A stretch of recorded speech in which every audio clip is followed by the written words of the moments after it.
Yeah, and you asked for the recording of the message that we did. Remember yesterday you asked for the recording of the discussion that we had.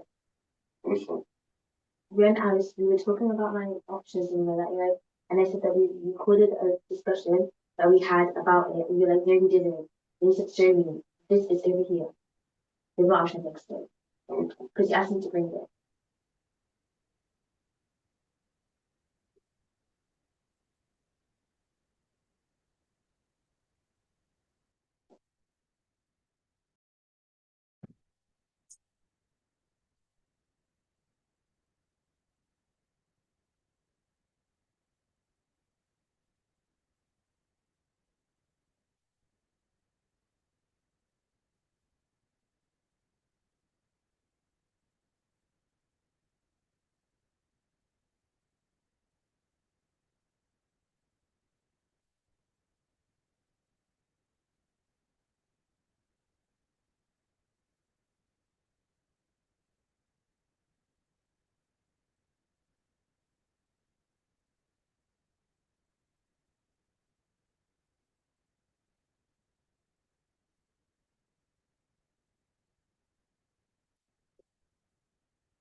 Now, assalamu alaikum to barakatuh. Jazakumullah khairan for everyone turning up early.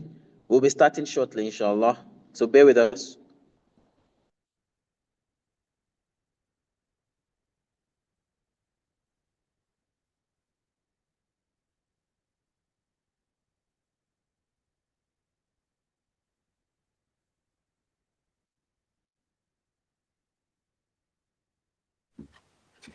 Abdul Majid, you are on mute.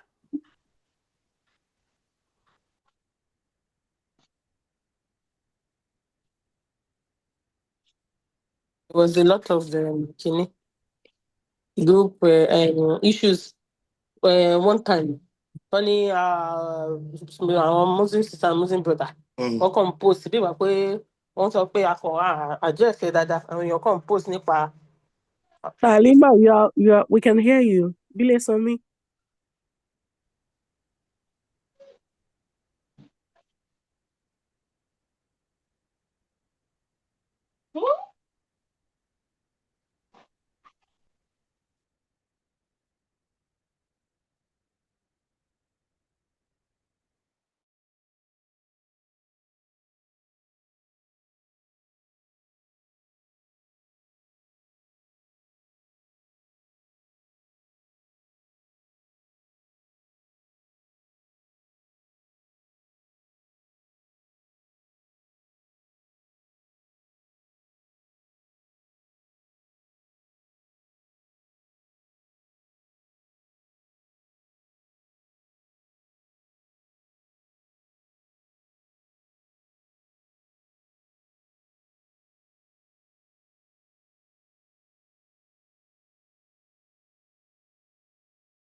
So, can anyone hear me?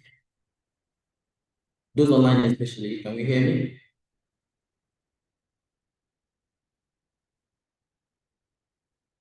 Yes, I can hear you. Perfect. Jazakumullah khairan. So we'll make a start. Inshallah. Alhamdulillah, big guys here with us already.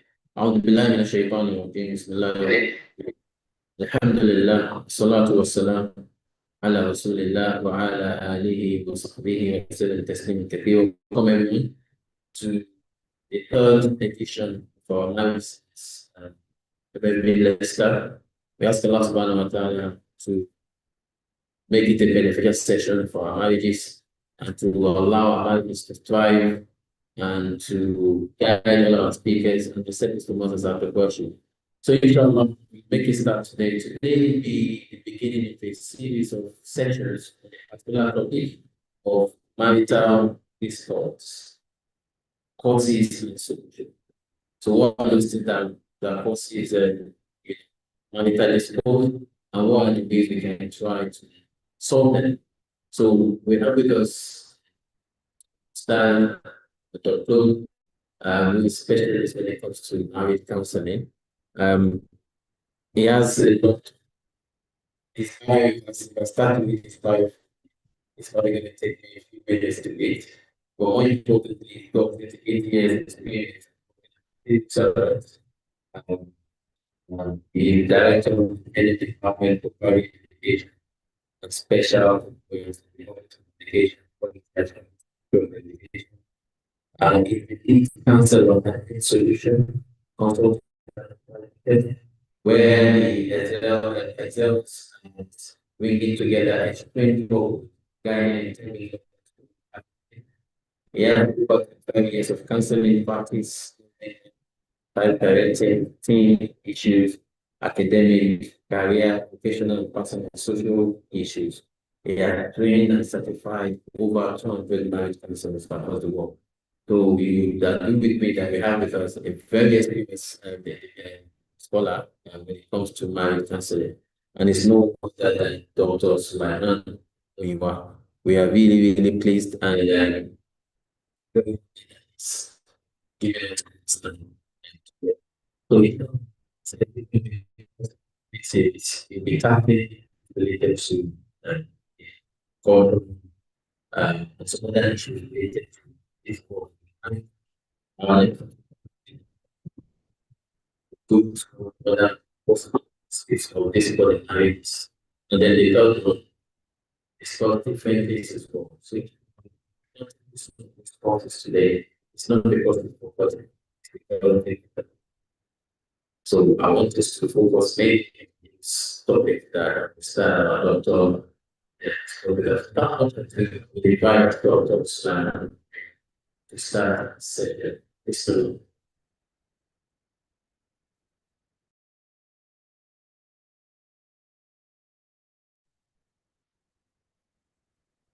I guess I am supposed to start my presentation. The line of the coordinator was a bit breaking, so I couldn't hear very well. Yeah, I don't know whether it's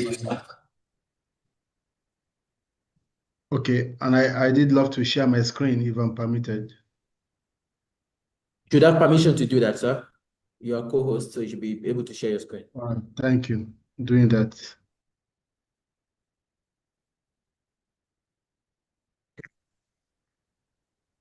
So I guess everyone can see my screen just for us, just to improve our interaction on this presentation. Yeah, we can see your screen. Clear. All right, shukran. أعوذ بالله من الشيطان الرجيم بسم الله الرحمن الرحيم والصلاة والسلام على رسول الله وعلى آله وصحبه وسلم.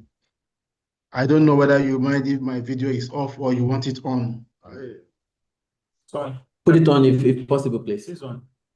Okay. The video is not.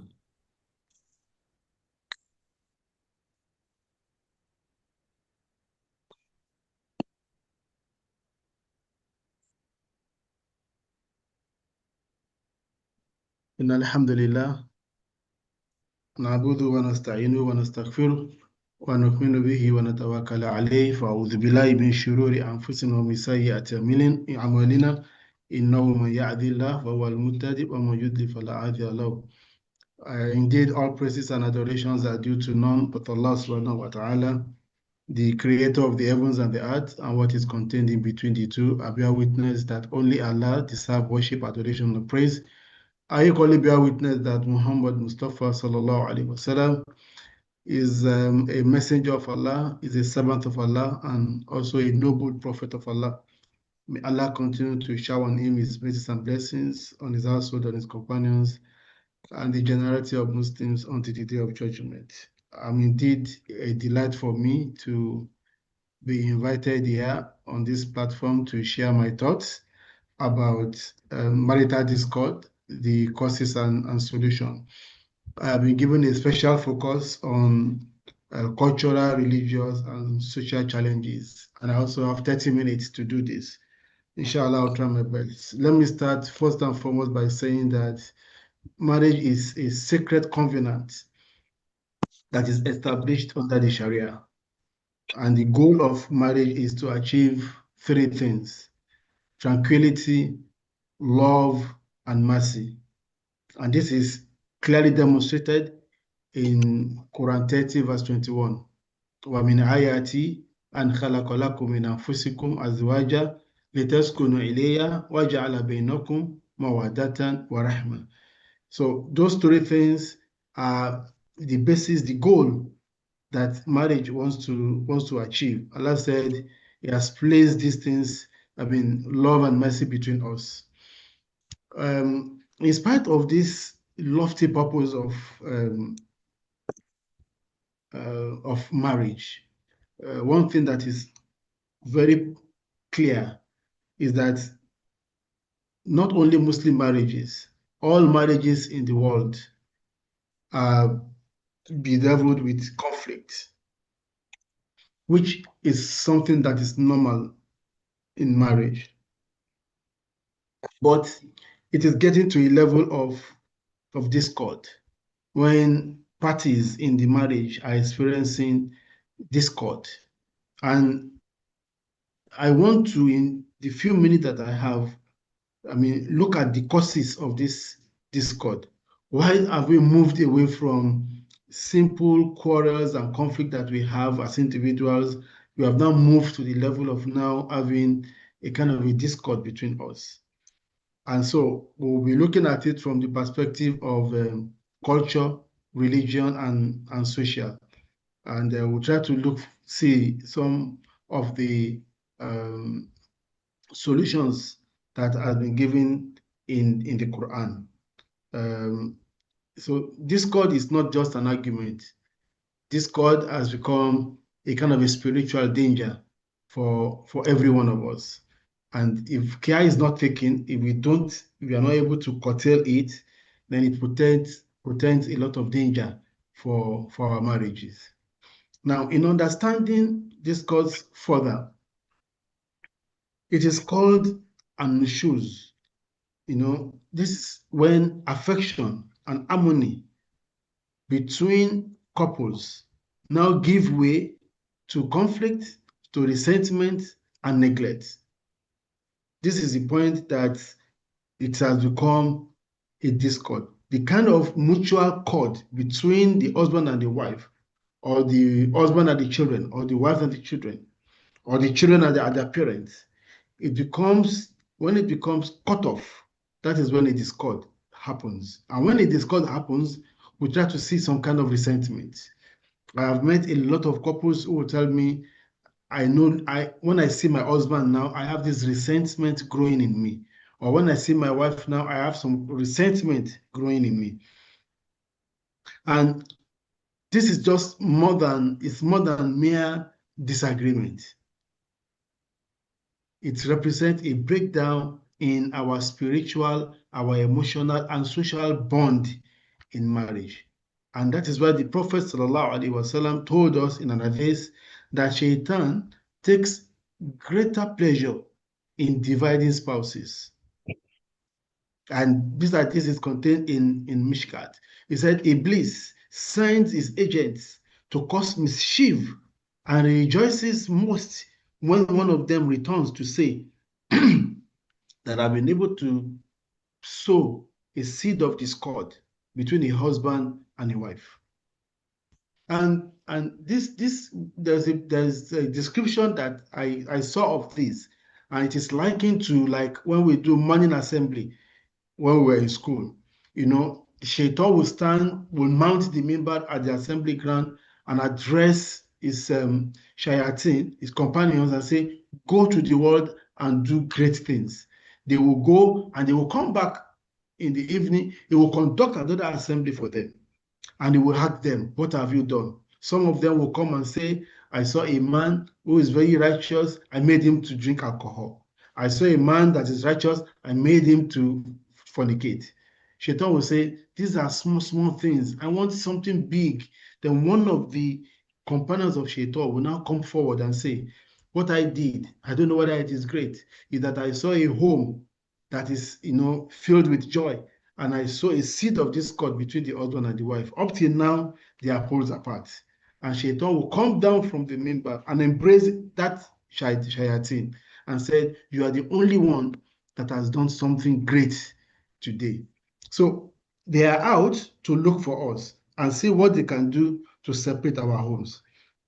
In Surah Al-Mujadala, Allah, chapter 58 of the Quran, Allah addresses the issue of marital discord through the story of Khala bint Ta'alaba. This was a woman who had an issue with the husband. And she came to the Prophet and said, "Oh Prophet, I have this issue with my husband." And Prophet said, "Go back to your husband and be patient with him." And the woman said, from nowhere, what pushed her, we don't know. She just said, "No, I won't go." Prophet repeated it again. She said, "I won't go. I won't leave here until Allah intervene in this matter." And immediately Allah, intervened. Allah instructed Angel Jibril to go down and reveal those verses and said, قَدْ سَمِعَ اللَّهُ قَوْلَ الَّذِي تُجَادِلُكَ فِي زَوْجِهَا وَتَشْتَكِي إِلَى اللَّهِ, till the end of the verse. Allah said clearly to the Prophet that I have had that argument, the argument between you and that woman about concerning her husband. Now, I mean, this is found to be very profound, because there have been instances where even the prophet will be expecting revelation and revelation will not come.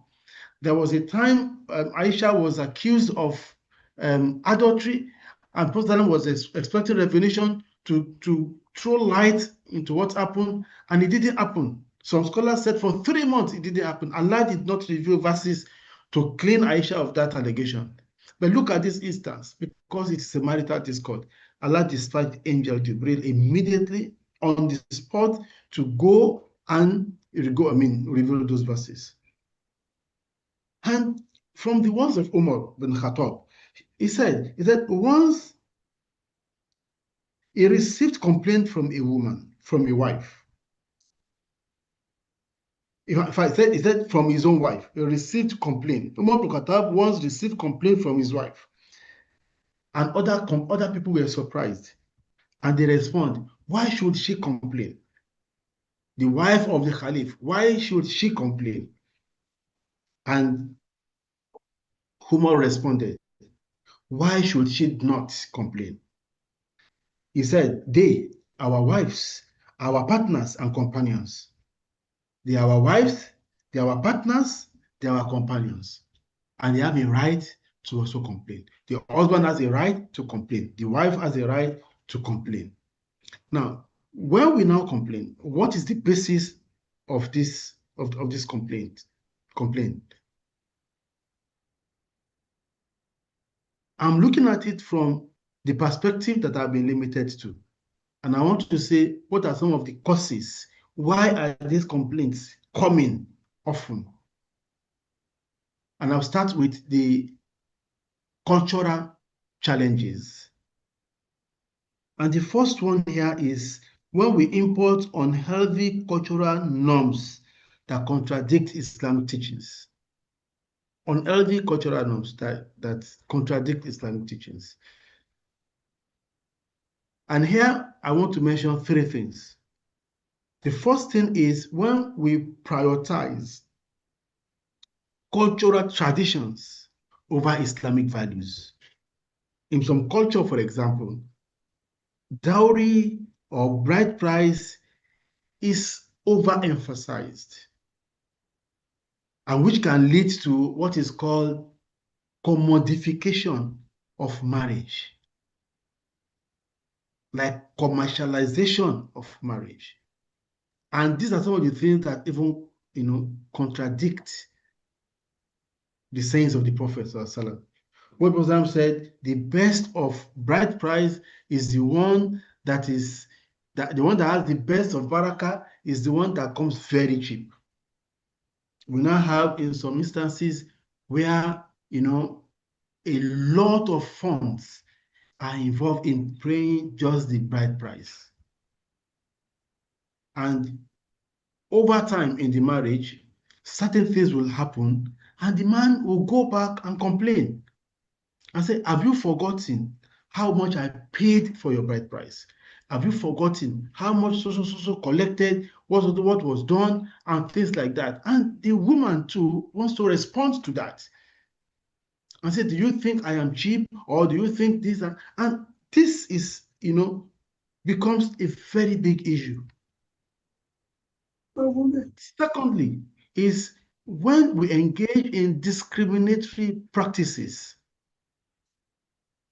And what do I mean? See, some cultures may have some practices that discriminate against women or against a certain group of people, which is not tolerated, which is not allowed in Islam. You can have people saying that because so person is a woman, she cannot walk. That is our tradition. She cannot walk. Whereas Islam has not said they should not walk. It was okay in our own tradition, women are like slaves in our homes. And Islam says that these women are not slaves in our own homes. We also have some that are even against men too, that we have seen practically when we engage in sessions with clients. And the third one are superstitions and innovations. When we incorporate some superstitions or innovations that are not grounded in Islam and we put it in our lives and make them to become the kind of practice. The second point here is the patriarchal expectations, or what we can say are rigid expectations. When we raise the standard very high and say culturally, this is the expectation. For example, here again I mentioned three things. Male dominance. When a man, I have met sisters who will tell me that my husband is a typical African man. And what does that mean? To say somebody is a typical African man, it means that this person has this male dominance. And when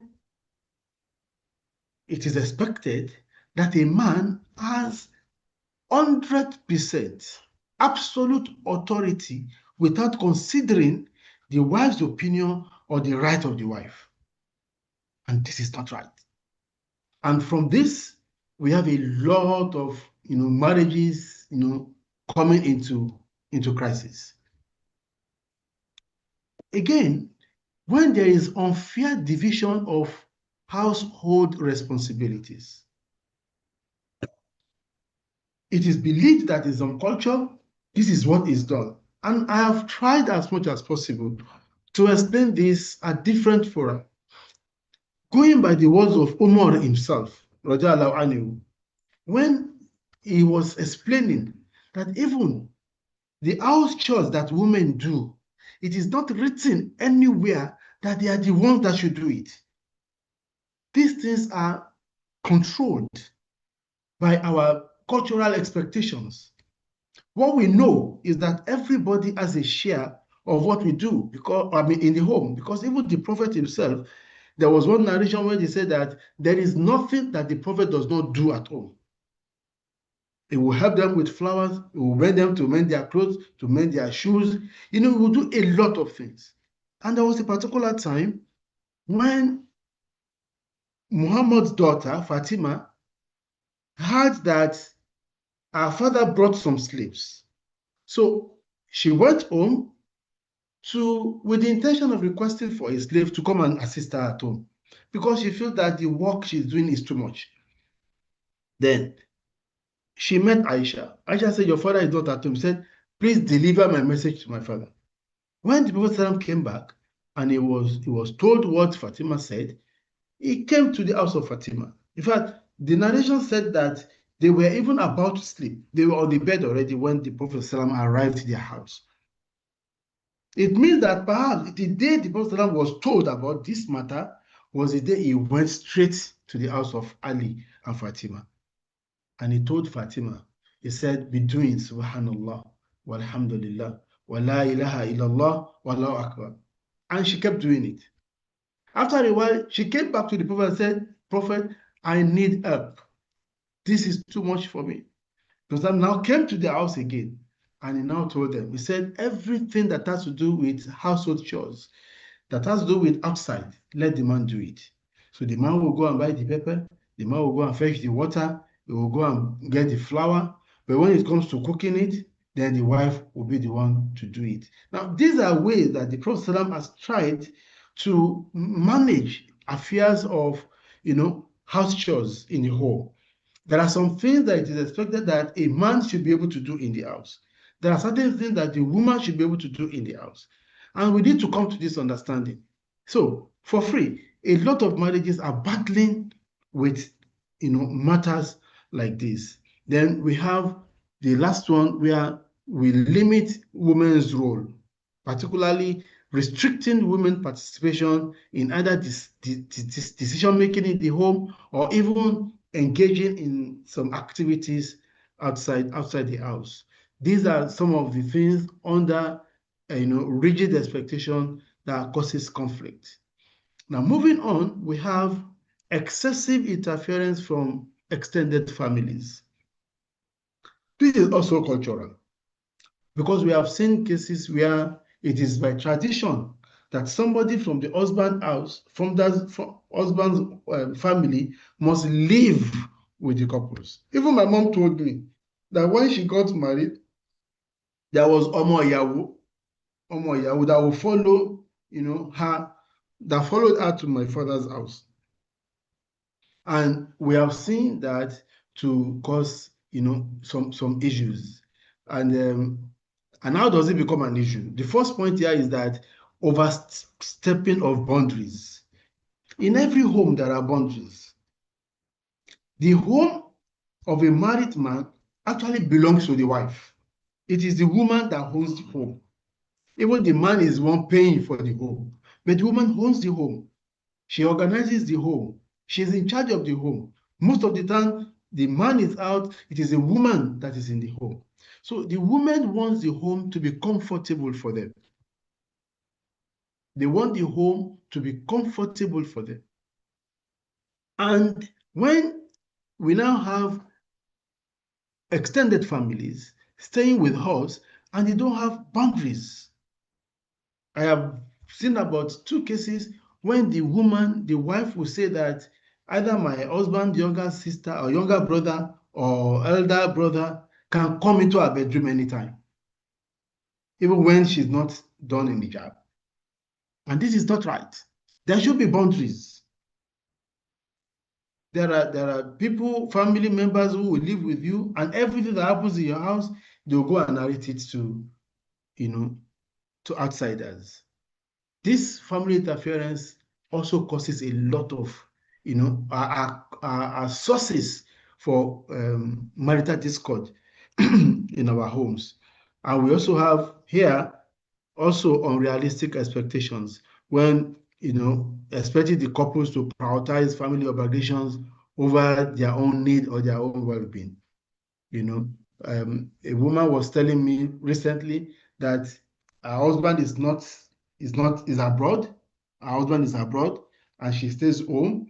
She sent some money to take care of the home, and she also looked for funds to do things. So she bought sewing machine, she bought a couple of things, and the whole family was against her. That it is her husband's money that she has been using to buy all those things, and the husband is not taking care of their own of his own sibling or his own parent. So this kind of thing also, are sources for discord and criticism without empathy.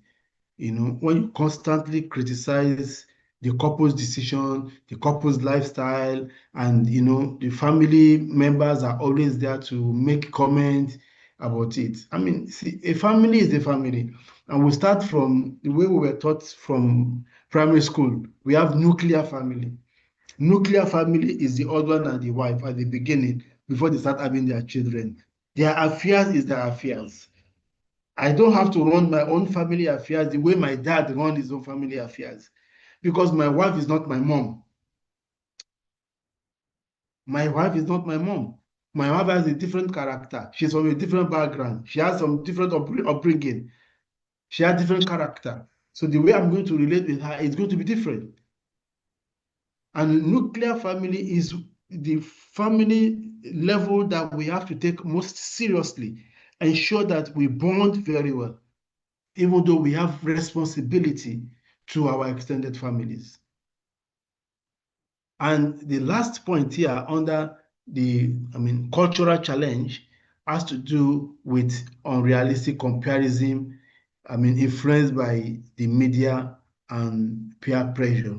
This can also be discussed under the social challenge that we have.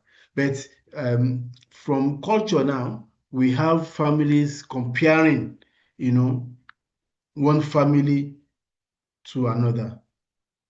When you idealize relationship, when you compare one's marriage to an idealized, portrayal of what you see in the media or what you see in your culture around you, and you want to use that to now judge other people's relationship.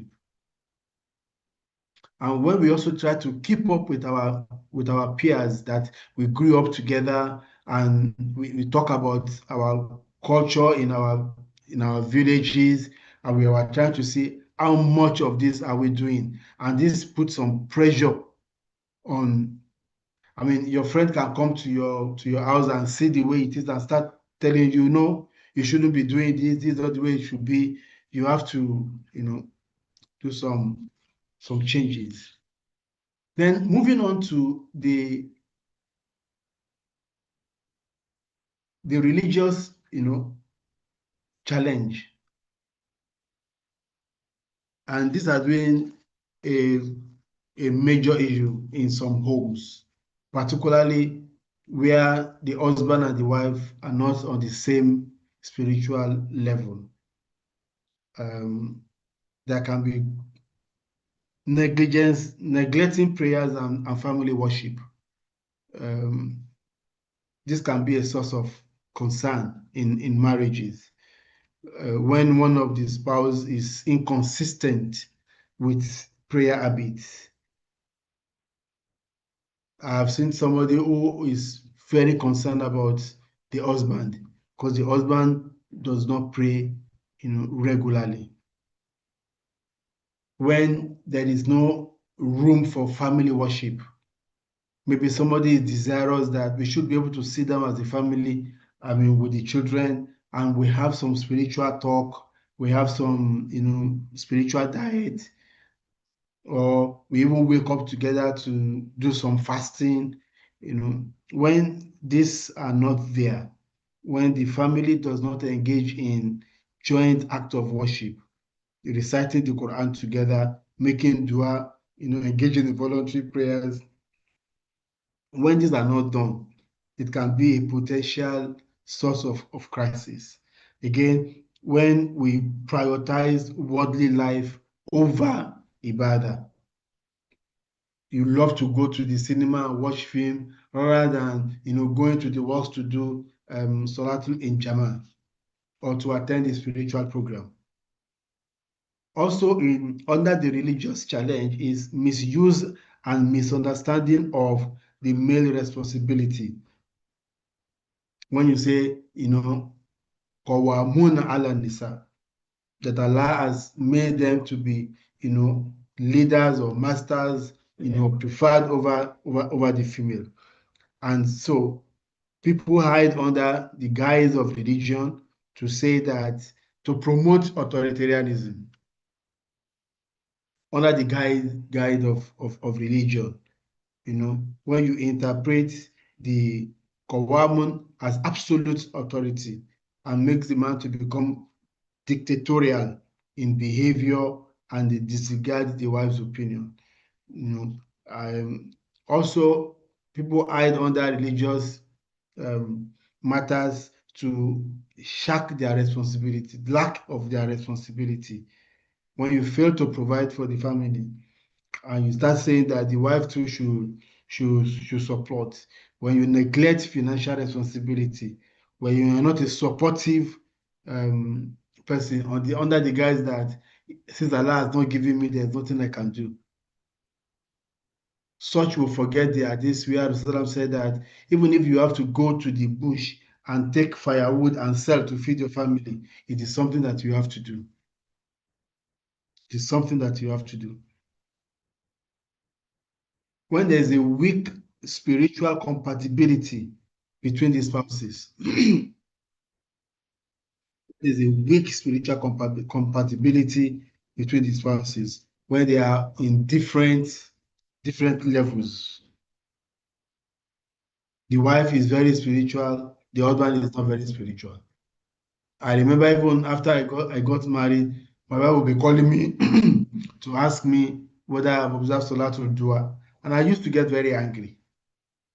I'm at work, you're asking me whether I prayed Salatul Dua, and she kept on, asking and asking until I got tired that, see, I needed to inculcate this into my well-being. Before I got married, Salatul Dua is not an ibadah that I put premium on. But now it's almost, automatic for me. A day will not pass without, observing Salatul Dua. But when you now have, a lot of difference between the two of you, and anytime somebody mentions an act of ibadah, whether you have done it, it becomes a very big issue. And that is weak spiritual compatibility between the spouses. We also have lack of shared spiritual goals. Where do we spend our holiday? Do we go for Umrah, or we go to Canada, or we go to Europe? While somebody is desirous that we, go and increase our ibadah or complete our ibadah by going for Hajj, the other person is looking at something else. When you are thinking that your children should go and learn more about Quran and memorize substantial part of the Quran, the other person is looking at the other way. And these are things that can actually cause a lot of conflict. If the husband or the wife want to take time to memorize the Quran, it may affect some things at home, and the other person is not in agreement. So these are some of the challenges that can come from the religious angle. And the last part is the social challenge. From the different resources that I went through to prepare for this, they mentioned financial pressure, and I feel that I will just mention it, though I know that there's a possibility that financial pressure or financial challenge will be discussed at other times. So I'm just going to skip that. Then when we come to social challenge, we have this work-life imbalance, which also leads to lack of quality time. And I know this happens a lot with people living abroad. When the wife will have to go for one shift, the husband goes for another shift, and they have to struggle for quality time together. I'm not sure. I think I can still remember that I still spoke to some clients when they were trying to look at this kind of this challenge. And we had to agree that, see, you have to sacrifice your quality time for a while. There must be a timeline.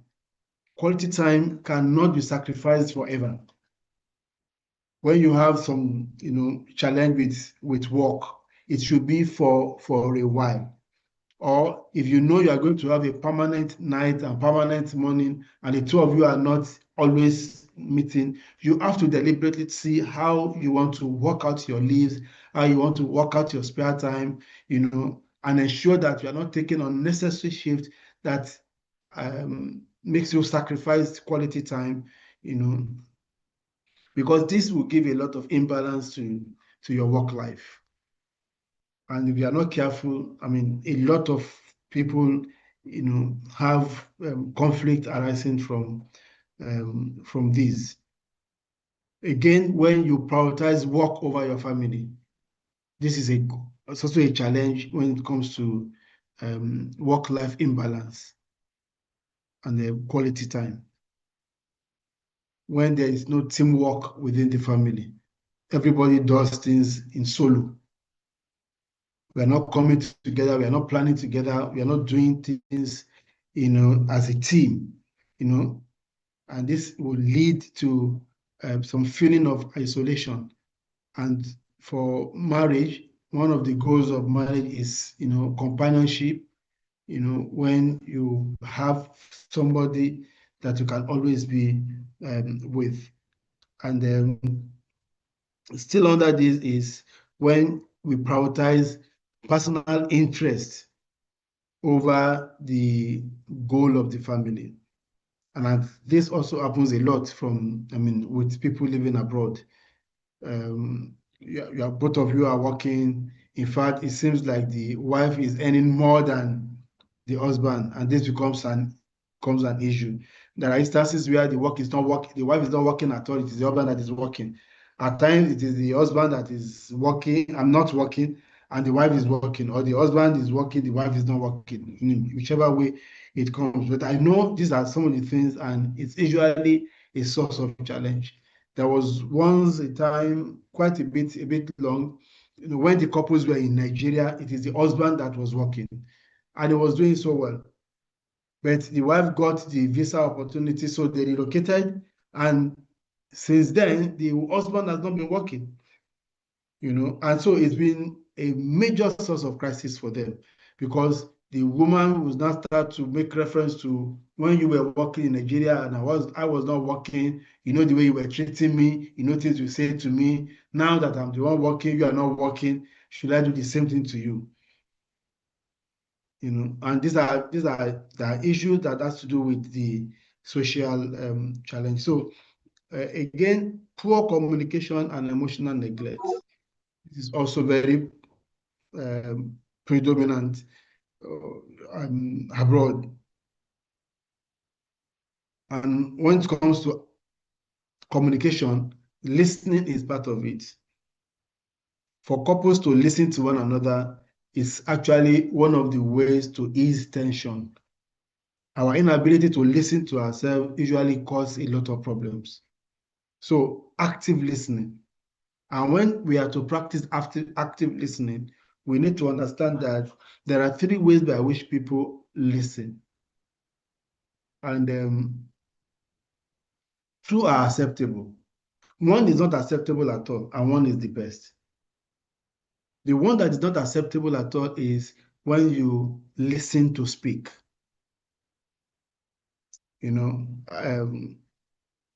Your husband is saying something, or your wife is saying something, and you are noting it, trying to give response to each thing, each point she mentions, you have a response to it. Okay, so you said that I don't always come home on time. Okay, can you remember 1972 when we first got married? You were not coming home. This, and what you are doing is you are listening to speak, and it is not acceptable. Rather, we should listen to understand. Okay, now that I usually come home very late, how does it affect you? Oh, in fact, I always feel very lonely. Now, it is that lonely part of it that you need to understand and see how this person is feeling about it. And the best way to listen is to listen to learn. Even if it is something that somebody has said before, you still listen to the person like you want to learn 1 or 2 things from the person. فَذَكِّرْ فَإِنَّ الذِّكْرَ تَنفَعُ الْمُؤْمِنِينَ. When we speak to ourselves, when we give admonition, we should listen, because definitely Allah says that it will benefit us if indeed we are Muslims, we are believers. So when you are not fully engaging with or understanding each other's needs, and feelings, it becomes a very big issue. And when it comes to emotional neglect, a lot of studies that have been carried out has rated this as the number 1, source of crisis in most marriages. Because there's no way you will be there, emotionally for someone that person, will feel bad. Even if you are poor, even if you don't have money, but if you are emotionally present with someone, you will realize that, the marriage will still survive. But when there is an emotional neglect, when we fail to see each other's emotion, then the marriage is likely to go into a serious crisis. Under social challenge is when we are over defensive or we over criticize each other. Nobody is perfect. Like I always say that only Allah is Kamil. And because only Allah is perfect, is complete, then we have to be able to accommodate one another. One of the easiest way to fall into marital discord is when you over criticize or you over defend everything that happens. Frequent criticism and making someone to become defensive usually leads to a lot of hurt. And the last one here is this emotional disconnect. And that I explained that it is one of the needs, that critical needs that people have in marriage. So what are the impact of this cultural, religious, and social causes of discord on marriages? The first one is emotional distress and resentment. The second one is it leads to decline in spirituality. It opens the door to immorality and external temptations. And children, and I say it again, children are deeply affected. They have this feeling of insecurity, this broken home mentality, which also lead them to low self-esteem. So we have to ensure that when we remember this impact, we try to find solutions to whatever, marital discourse that we are going through. And I'm going to end with the Islamic framework for the solution to our crisis. The first one is taqwa, which is the foundation of marital conduct. Let each person in marriage fear Allah, because whatever we do here, we should remember that on the day of judgment, Allah is going to call us to question about it. And marriage is one of the things that is going to help us that will determine whether we are due for Jannah or we are due for Hellfire. Because in two instances, Allah he said in one place that cleanliness is half of faith. Another one, he said marriage is half of faith. So a PhD thesis now, looked at this particular issue, and part of the conclusion is that there are two criteria by which Allah is going to judge us with. Number one is all our acts of ibadah, reading the Quran, fasting, going for Hajj. All of them are on one side, and marriage is on another side.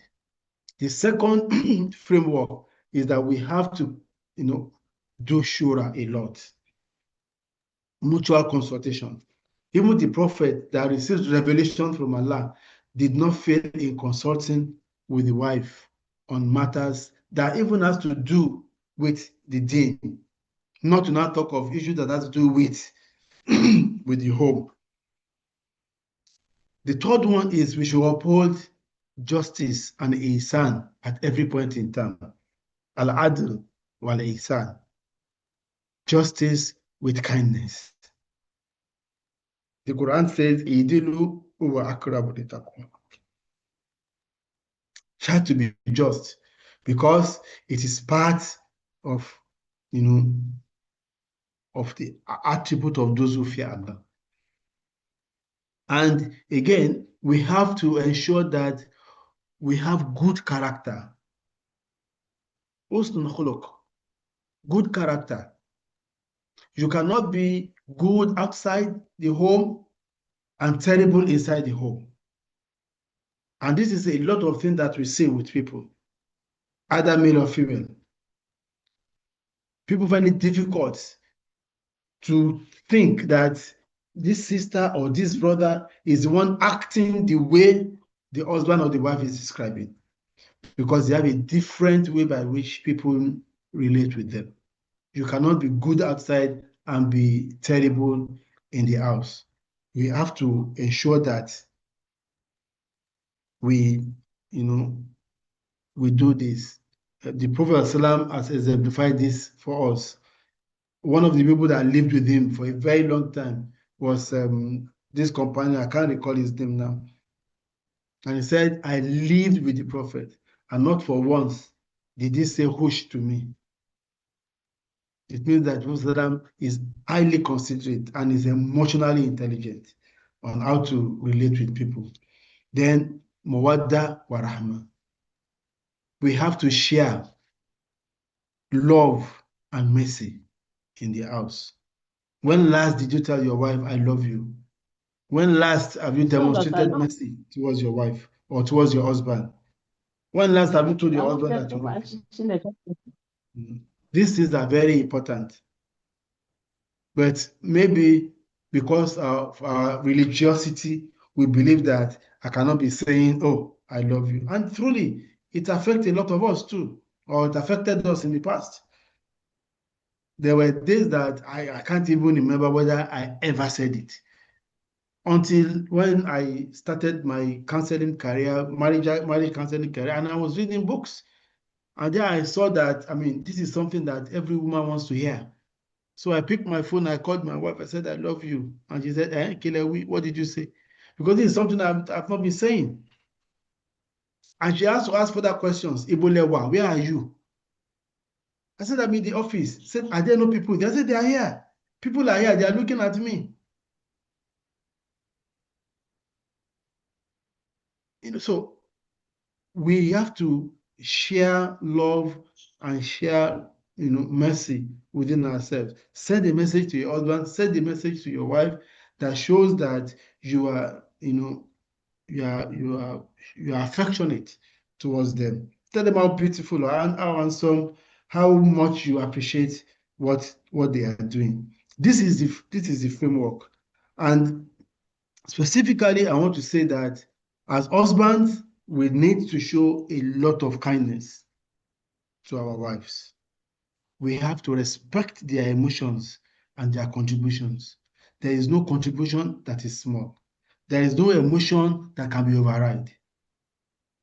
Understand the emotion of your wife and try to respect it. Share in the household responsibilities. The prophet will mend clothes. He will make sheep. He will serve his family. We should also try to do that. And finally, for the husband, we have to handle jealousy and dispute with patience and wisdom. It is very, very important. The prophet said, the best of you are those who are best with their families, and I am the best amongst you. Subhanallah. He said, I am the best amongst you. Why? He said, because I am the best to my family. So this particular hadith underscores the fact that religious practice is not limited to only rituals. It is also extended to how we treat our spouse, our spouses, and our children. So look at the prophet. The prophet was so affectionate. They said that at times he would lie down on his wife's, that is Aisha's lap, and he will call her by a beautiful nickname, Umaira, showing love and affection.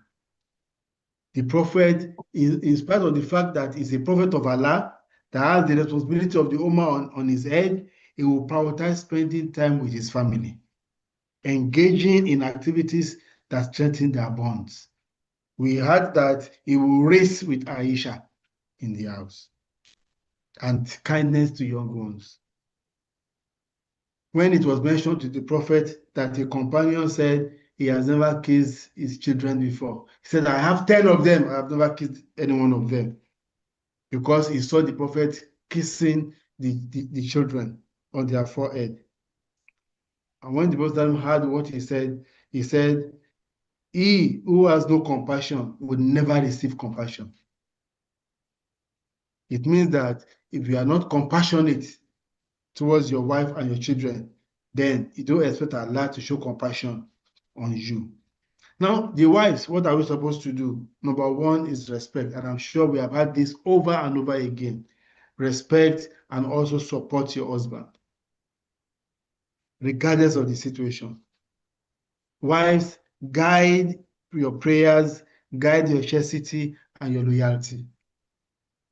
There is one hadith of Islam when he said that if a woman does 4 things, he said if he prays and fasts in Ramadan and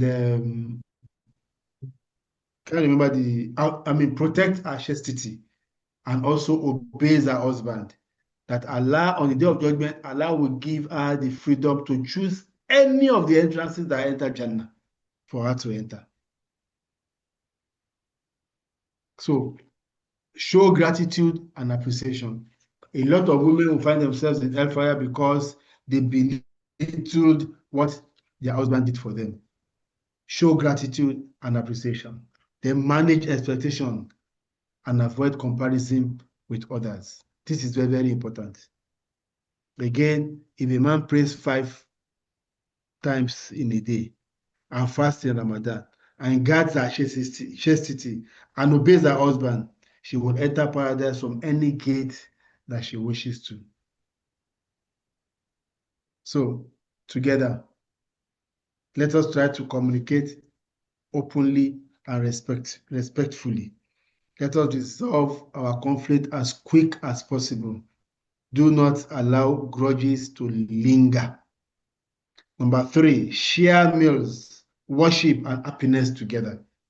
Surprise each other with gifts and words of appreciation, and seek counseling or mediation when necessary.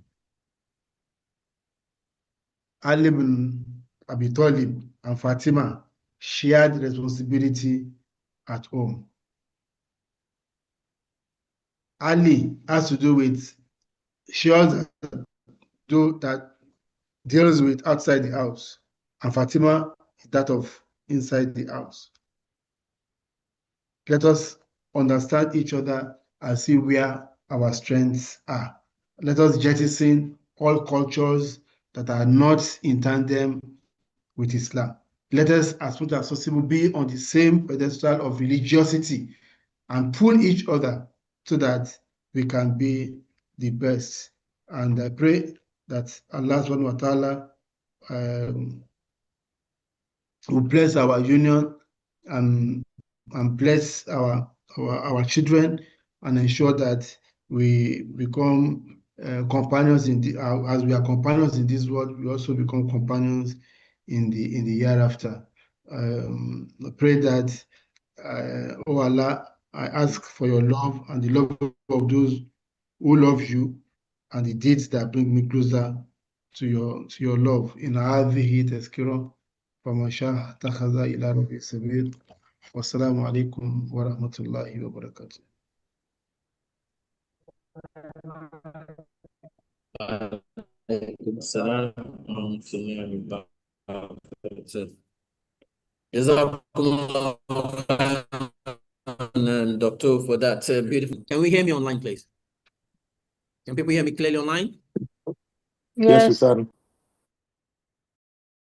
Yes, we can hear you.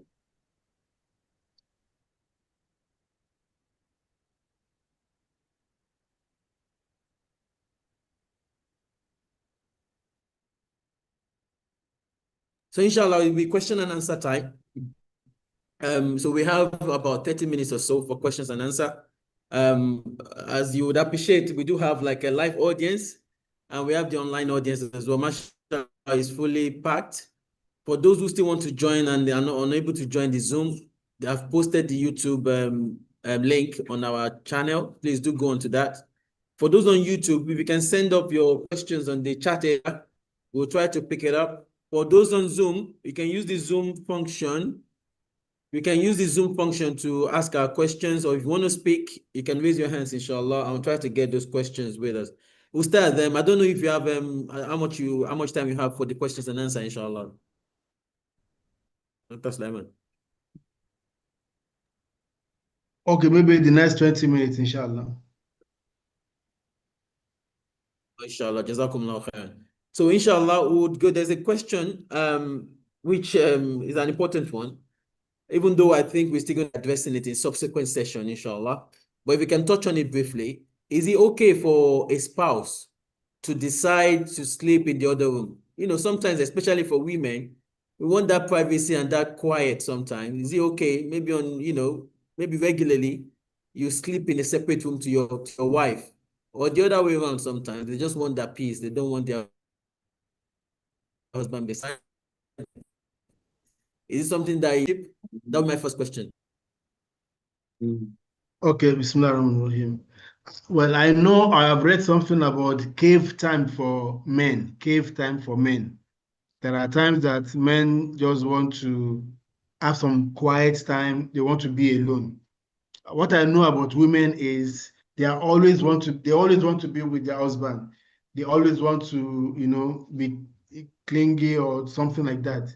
But if a woman is the one that is now asking for or staying in a separate room, then I think there's a problem with the emotion of the sister.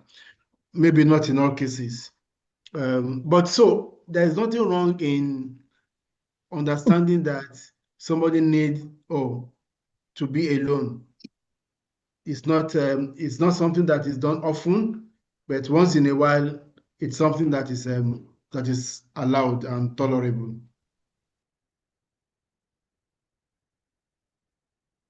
Jazakumullahu khairan, Sheikh. Yeah, that question we have in the group, pick it up to us, inshallah. What can be done with spouse an act carried out by others?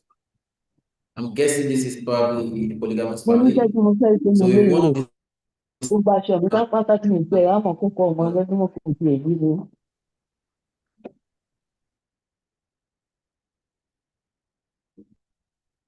So, sorry, going back to the question, if one of the spouse, for example, doesn't like to be involved in the successes of other spouse, even though she might be happy when they get to that success, what can be done in this case? This is what I understand from the question. If it is not correct, the questioner, please feel free to raise your hands and ask the question properly. Jazakumullah khair. Ustaz, I don't know if you understand the question. Well, I don't. Is it a polygamous family or what? Yeah, I'm guessing it's a polygamous family. So one spouse doesn't like to be involved in the processes that will lead to success for other spouses, but she's happy for them when they, when they do it and they're happy with it. As a husband, you want, harmony within the family. I mean, what can you do in this situation where the one spouse doesn't just want to be involved? She wants to do her own thing, let the other spouse do their own thing.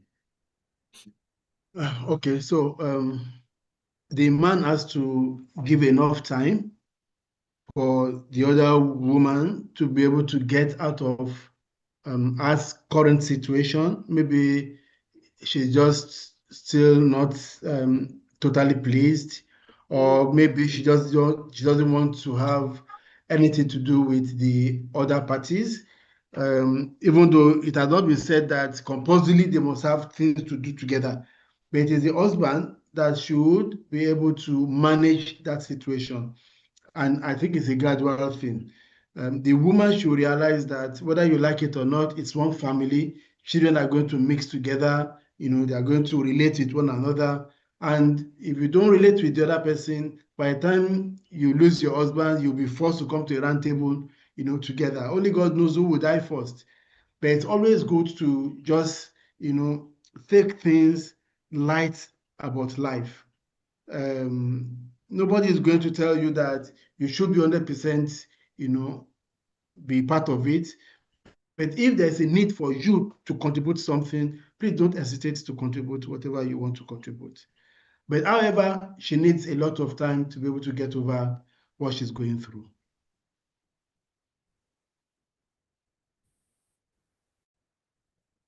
The other question we have here, even though, like I said, there will be other sessions which would address this in detail, but if you want to comment on it to start, that would be great. Is the question that is very common in the West, I would say, certainly in the UK, where you have the female spouse or the wife earning a bit more than the husband. And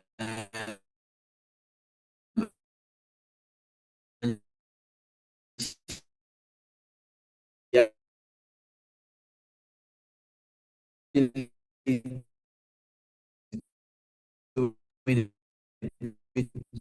more in the house than the husband. Did you get the Well, question, Ustad? I missed some things in between. The line was, cracked.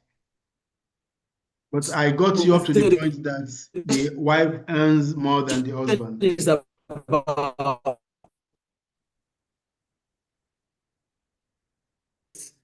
where maybe it's because of the nature of the job of the wife, or even the husband doesn't even have a work.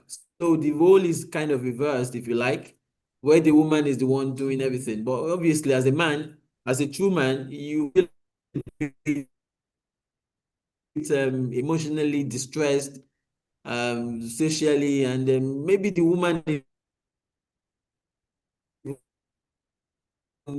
pulling up some attitude as well in such situation.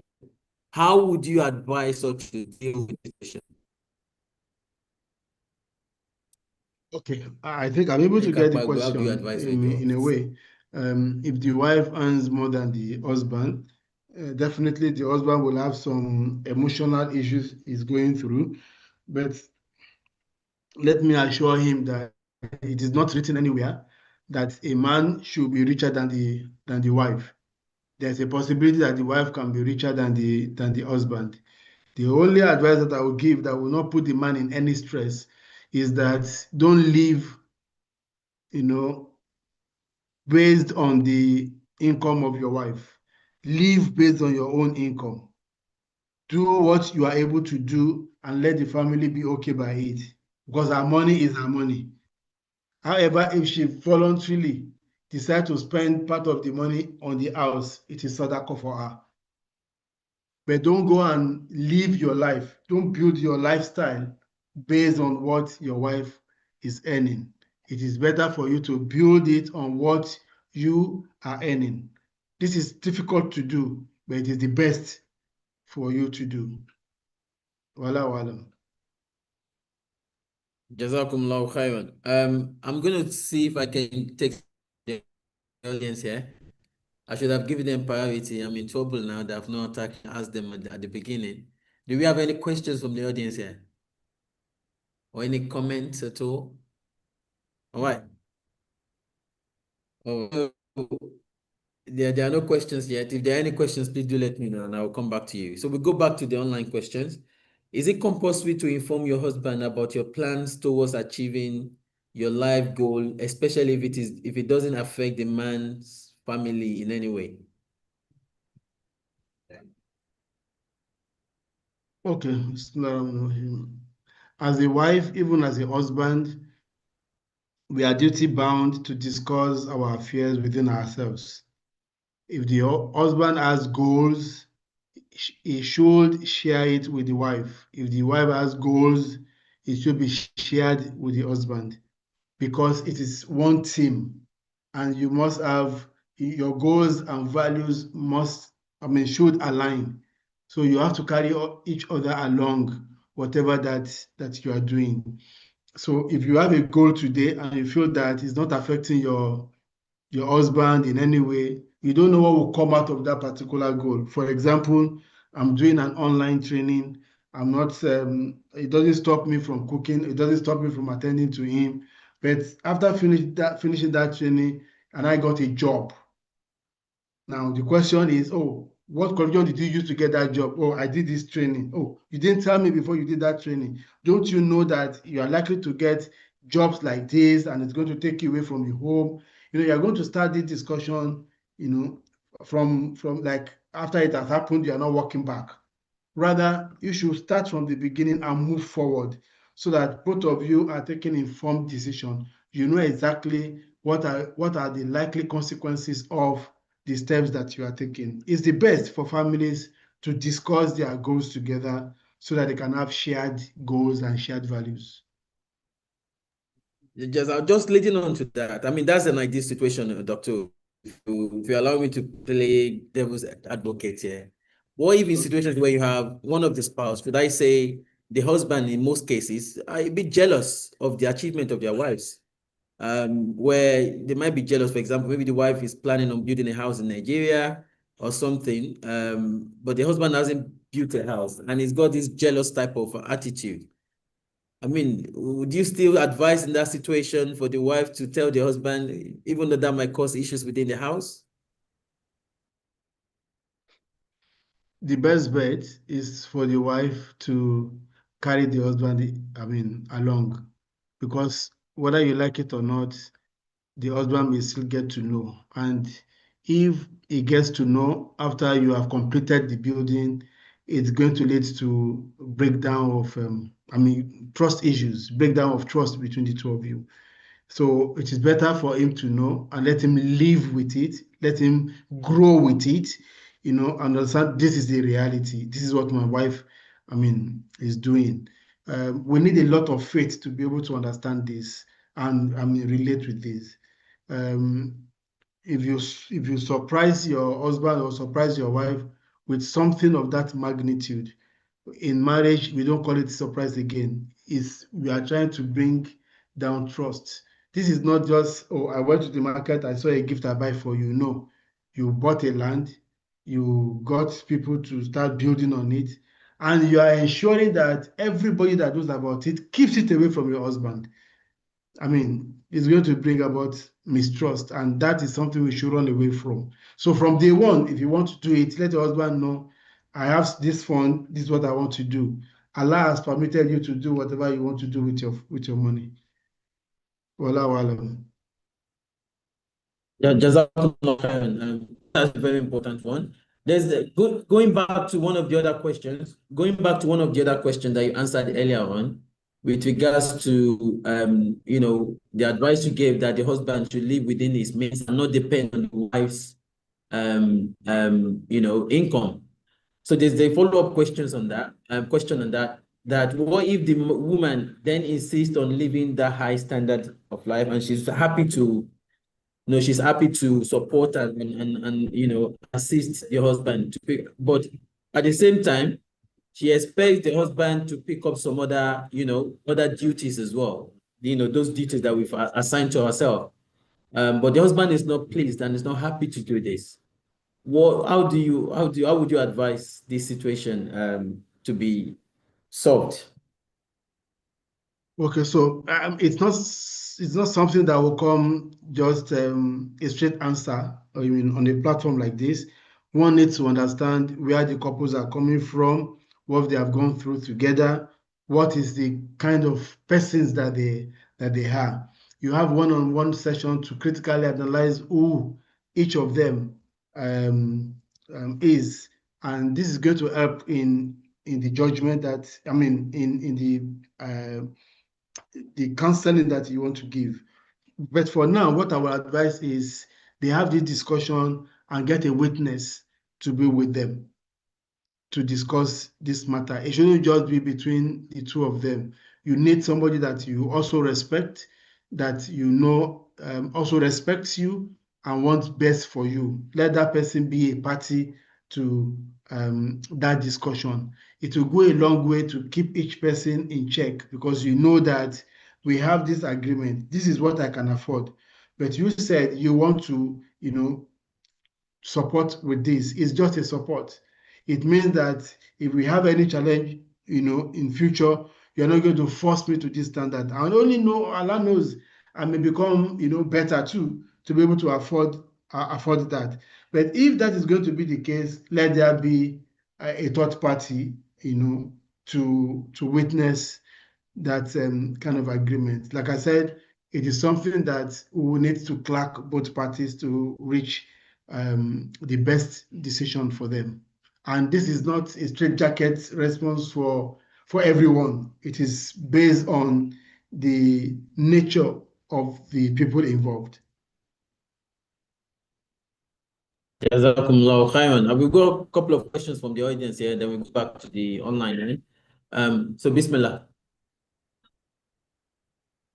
Walaikum salam.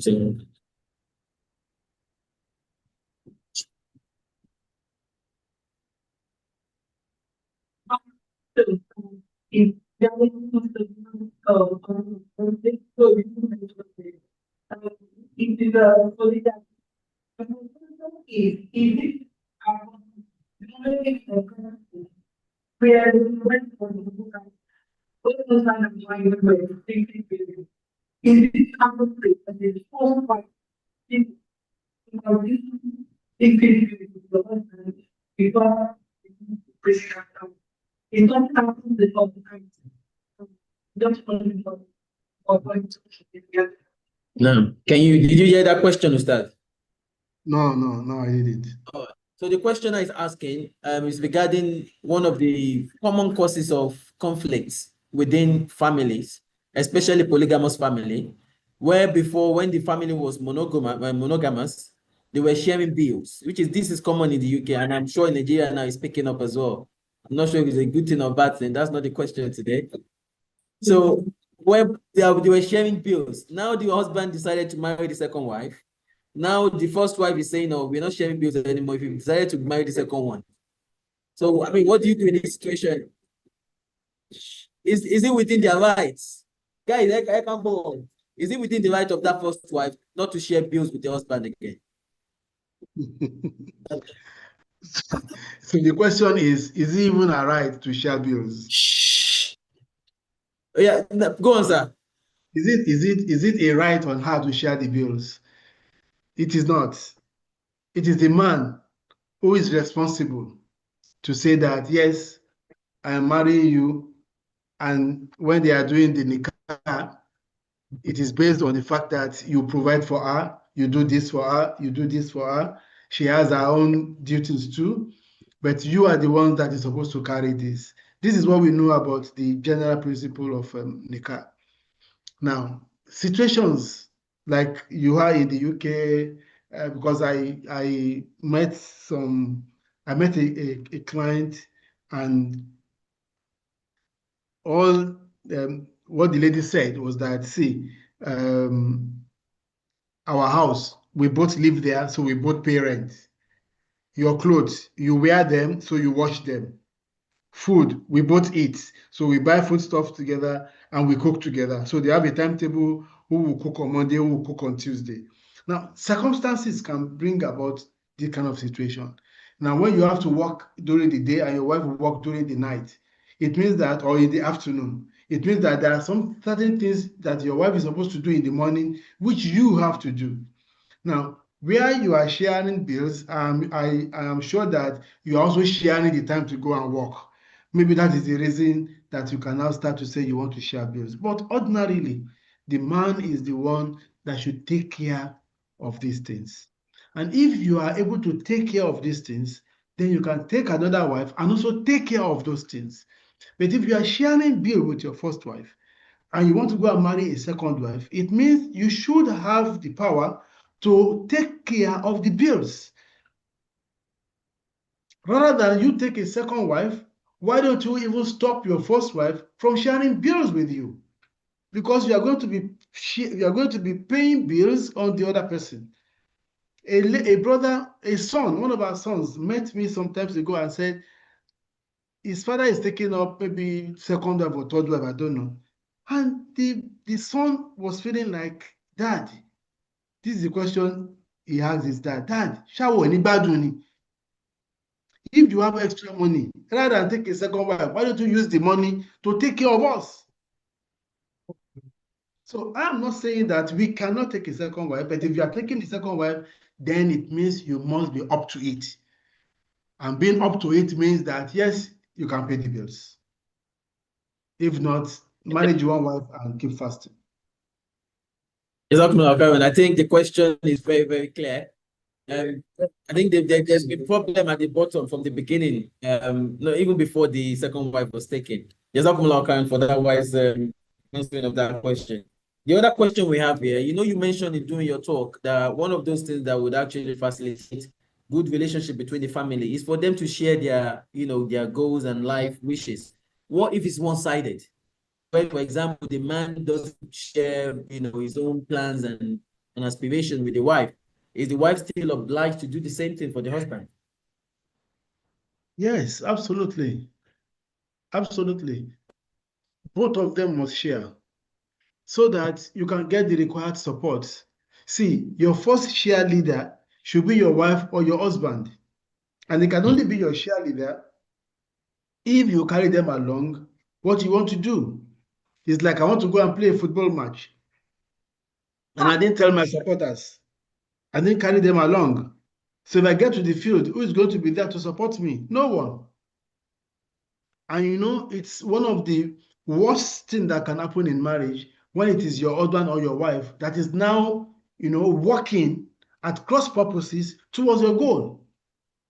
We are supposed to come together and forge a united front to forge ahead. Rather, because we don't understand the goals of each other, we are now working in a way that is, you know, antithetical to our goals. So it shouldn't be one-sided. Both sides, both parties in the marriage, you know, must, you know, share their goals. Jazakumullah khairan. The other question here as well is, I mean, what would you advise in this where the husband doesn't want a wife or his wife to work? He's trying his best to provide the basic needs for the wife, but now the wife is saying that, I mean, she wants to leave. Is she well, I mean, she wants a divorce. Is she well within her rights to seek for divorce based on this? That's serious. Very serious. I would like to ask questions more to say that is the divorce only based on the fact that the woman wants to work and the husband says you cannot work, and that is the basis of the divorce? Is this solely the reason for the divorce? Or are there some other things that are also there and the woman is bringing them together to say, even this is it? And I have a practical example. There is this brother that has consistently refused the wife to work, even to associate with people. There can be 3 months and the woman will not step down, will not step the stairs to go out of the house. Now, the woman is also an enterprising person. So she started, you know, buying some small things, selling in the house. You know, you buy about sauda, you buy some whatever, you sell. Then people started knowing, started coming. Then now the whole house cannot even contain what she's selling. So she needed to register the business. The husband said, "Don't worry, I will help you register it." They went to register, and the husband registered the business in her name, in his name. He refused the woman from getting NIN. He refused the woman from getting an international passport, from opening a bank account, from even owning a company. Now, it got to a time that the sister could not take it any longer, and she's now asking for divorce. Now, if this is the kind of situation, then it is her right to seek for it, because it is like she has been beclouded. She has her right as an human being, as a person, has been taken away from her. And if this is the situation, she cannot continue to live this way. Now, but that's why I'm saying that I don't know what the situation, the picture that you painted to me. But from this one that I know, it's now becoming very difficult for the lady to be able to, and even everybody that had this case who blamed the brother and said, why do you have to do this? You are a person, your wife is also a person. What if you die tomorrow? What's going to happen to her? Your own family can even come and claim everything she's doing, and claim her company, and claim everything. Then she's going to be left in limbo without anything. And this is not it. This is not Islam. This is not what Islam wants us to do. So, well, I pray that the woman will not leave the marriage. I pray that they are able to reconcile. But if it's a similar situation, if she doesn't have a life of her own, she doesn't have an identity, it is not worth staying with such a man. Yeah, Jazakumullah khairan. I think the summary of that is a very loaded question. We need further information to give a specific advice. So if for such situation, would advise you seek maybe some marriage counseling or a sheikh who understands the situation and be able to give a tailored sort of advice on that. I don't know. I think there's still a question. Do we have any questions amongst the audience? Yeah, that's been said. Any questions amongst the audience? On YouTube, I can't see any questions on YouTube. There's a question here. Give me a minute. Can it join me? So I will take the question from the audience, inshallah, please.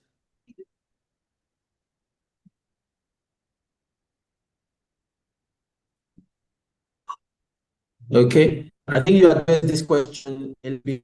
Maybe you need to be a bit clearer on it, style. The question is it allowed for a woman to have her own property without the knowledge of the husband? It's not the best. It's not the best. The woman should do everything she wants to do under the authority of her husband. Okay, so the questioner is now asking another question. That what they actually mean is that they want to buy a property, for example, and the husband is saying no, but the wife actually wants it. Can she actually go ahead and buy it, even though the husband doesn't want her to buy it, without any valid excuse? With her money. Okay, so when it comes to decision making in marriage, it is usually categorized into three. The first one is decisions that you want to take that is going to affect your husband and other family members. Decisions you are going to take that is going to affect only your husband. Decision you are going to take that is not going to affect your husband or your family, but only affects you. And when it comes to what the woman is earning, what she earns is hers, and she has the right to decide how she wants to spend it, but she needs to keep her husband informed. So if she has a property that she wants to buy, my opinion is it is her right to buy the property after informing her husband. The husband cannot insist that you cannot buy it as long as it is her money and not the husband's money. Wala wala.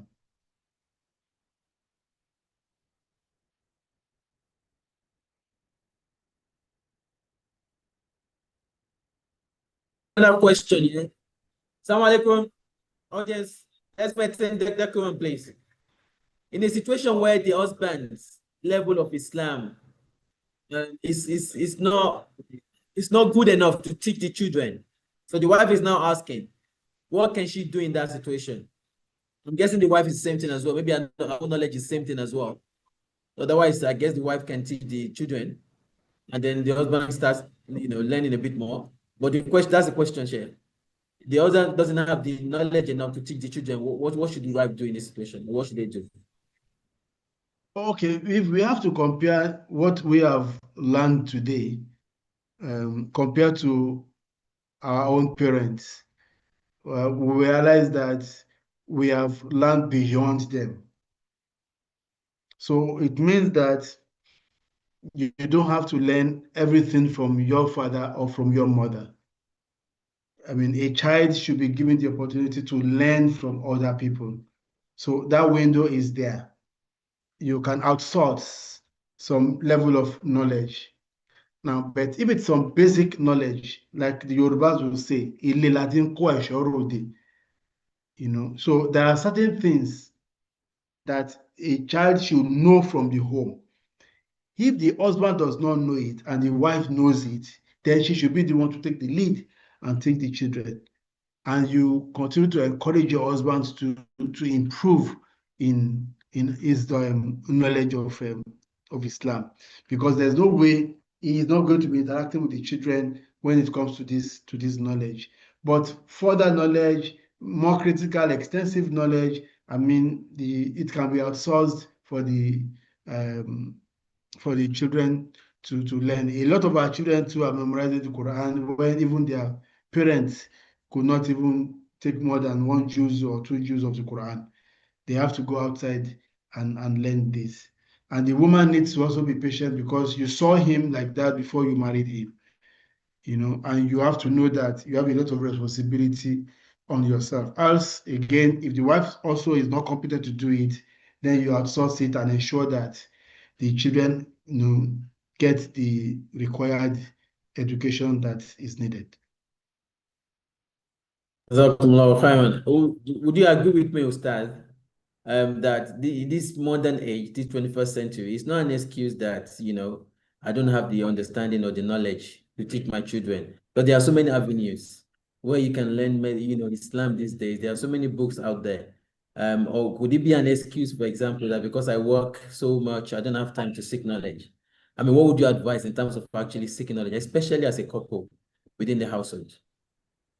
Yeah, I completely agree with you that there are so many ways by which we can learn to educate our children. I remember when my boy was still very small, and I cultivated the habit of telling him stories every night before he sleeps. Yeah, I realized that I recall all the stories that I know from my mom or from my parents. After exhausting that, I still need more stories. I have to go on the internet and look for bed night stories from the syrup. And from there, I was able to get stories to share with him. We have Meta AI, we have GPT, we have Gemini. We have so many sources that even when they ask you any question, you can go there and seek for the knowledge and share with people. We have to create time, no matter how small, to continue to learn. And we have so many avenues and opportunities around us. But again, it is still limited when it comes to certain level of knowledge. But we have to keep pushing, and we should not deny our children the necessary knowledge that they need to have. Okay, Ustaz, if you allow me, I'm going to ask one more question from the audience, and then we'll end it for today. You've been really patient with us. May Allah increase in knowledge. And there's a lot of du'as that people are making for you on the group chat. We ask Allah subhanahu wa ta'ala to accept them from us. Inshallah. One more question from the audience, please.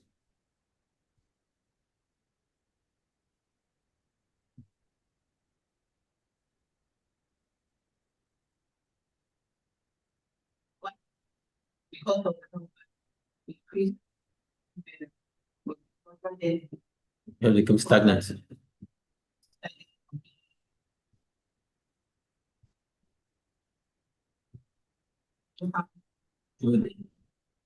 Okay, so there's another scenario which is very similar to the last one, is where you have a husband, mashallah, basic, decent Islamic knowledge before he got married to the wife. My wife, doesn't have much of a knowledge. They got married now, alhamdulillah, the wife now developed even higher than the husband, but the husband is there. Initially it was like that. That's the husband, that's the wife. Now the wife, they got married, the wife now is here, but the husband is still here. How do you manage this situation? Is there any different advice you give to this kind of husband or the wife, for that matter? Well, is the situation posing any challenge to them? It is posing a bit of challenge, yeah. How? In the sense that, for example, now, maybe there are some things that are not allowed to do. The wife is advising the husband, and they're going to say, always a basic question, and things like that. So it causes a bit of backup. This is my own advice. This is my own advice, if you like, Chef. Yeah, I get you, and it happens a lot of time. It happens a lot of time. One good thing about Islam is Islamic scholarship is like an elastic wire. It does not have limits. And the Prophet said, we learn, from cradle to grave. It's only when you stop learning that, you start having these kind of challenges. And we have to be receptible to knowledge. When you have a new knowledge from someone, we should be able to reason with it and accept it. Now, when it's come to evaluating knowledge, because I am here giving the lecture today does not mean I am the best on this platform. We can even have sisters who are better than me on this platform who could do this better. It's just because I have this advantage to have been invited to give this talk. Okay, so you don't see yourself either as the wife or as the husband, as the custodian of all knowledge. You know a part, another person will know a part. So somebody can be growing in fiqh, the other person is growing in maybe in Islamic history or Islamic Sirah, or another person is good in hadith. So we can share this, specialize in different areas, but we respect each other. And we should not belittle whatever anybody has learned, because I started learning today does not mean I can't be better than someone that's been learning for the past 10 years. But we just need to respect each other and appreciate what each person is doing. And I think it's a very good, healthy competition within the family so that everybody can, can be serious about seeking for knowledge. I see it as something positive and not something negative. The man only needs to change his mindset to accept what the wife is learning. I think the summary of that is nobody knows it all. We will continue to learn on a daily basis. Do not be happy or to be satisfied with your level. Keep increasing, inshallah. Like remember, just this morning, my wife made a dua whilst we were coming to the Usra today, which is a dua that I thought is actually for travel. She made me understand actually it's not just for travel, it's for getting on the and I didn't know that. I know the dua, but I never knew it was for just normal, journey. So we keep learning on a daily basis. Sometimes we have argument though, but yeah, that's fine. So there's a question. I know I've said that was the last question, but this question is very, very important. You said it, and I'm sure you'll keep to your words. Alhamdulillah. I hope this is going to be the last one. I hope so. This is very important, Ustaz, if you allow me, please. Would you allow me? Jazakumullah khairan. What should a husband do to salvage a marriage that is actually got to a stage where the wife is saying that I don't want to do anything anymore. All I want us to do is to bring up our children.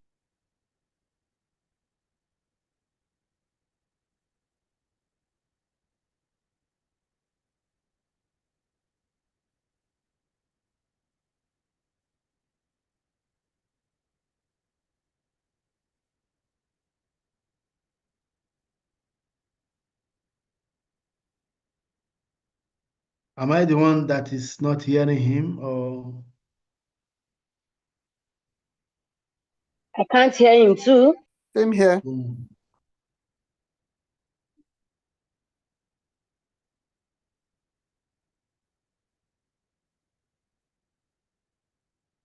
Okay, but I think I got the part of the question.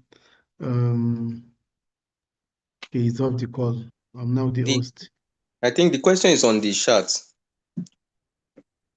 That the woman is saying that he only wants to co-parent. What should the husband do to fix the marriage and restore peace and love and unity with the wife if the wife says she's emotionally detached and wants to only co-parent? I think they should go for counseling. I mean, that's just straight. We need to really know why, she has become emotionally detached. So my advice is that they should seek counseling. Perhaps Allah will use it as a window for them to understand and make their marriage better. Wallahu alam.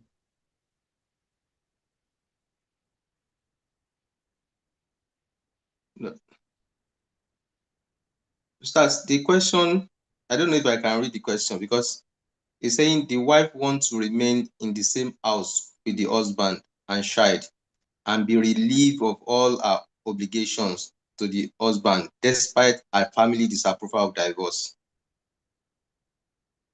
Okay, so thank you for calling my attention to the second part of the question.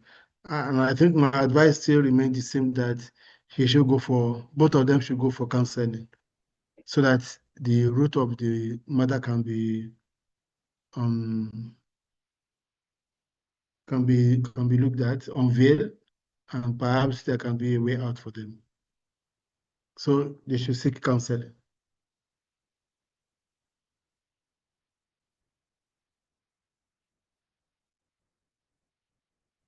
Sorry, Ustaz. Can you hear me? Very well. Can you hear me now? Afwan, I think there is a bit of network issue here. So the question, I don't know if you got my question. Yes, I saw it on the chat box, and Please go also ahead and helped. answer, So what I said is that they should seek counseling. They should seek counseling. That is just it. They should seek counseling because I'm sure there is a lot to it that has made her to be emotionally detached. But it is not right. It is not going to be right for her to stay in the same house and not, and be relieved of all her responsibility, only for her to just stay in the house to co-parent alone.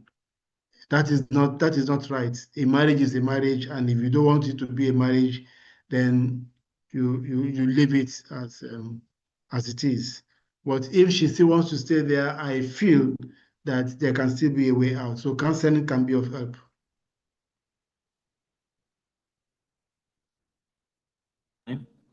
Jazakumullah khairan, Sheikh. I'll keep to my word this time. That will be the last question. May Allah subhanahu wa ta'ala accept it. Inshallah, we really appreciate you. May Allah subhanahu wa ta'ala increase your knowledge and bless you and your family. So, for another important session in the future. Barakallahu feekum wa jazakumullahu khairan. For our online audience, this will be the end of today's session. Our next session on this marriage series will be in about 2 months. But further details, inshallah, will be sent on our platform, inshallah. Jazakumullahu khairan for joining us. Wassalamu alaikum wa rahmatullahi wa barakatuh.